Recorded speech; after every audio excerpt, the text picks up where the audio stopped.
پیج قشنگه، یه ستین عالی و اسفنجی شارژ کرده. نگاه کنید. یه سوتین خیلی خوشگل اسفنجی شارژ کردم از برند لیارین.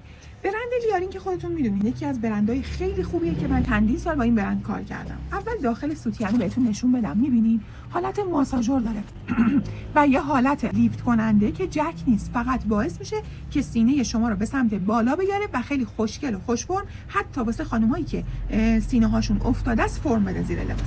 بندش ثابت. خب چه بهتر مگه فقط بخواید زیر لباس مجلسی بپوشین که بخواید بند نامری بزنید. در غیر این صورت بهتره که اصلا بندش از هم دیگه باز نشه. کیفیت کشو ببین چقدر محکمه. دستکای بغل 3 قزنه.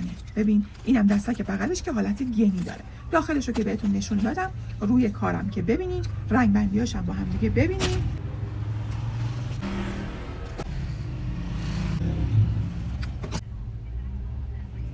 اینا رنگاش بود. کاپ بی هستش.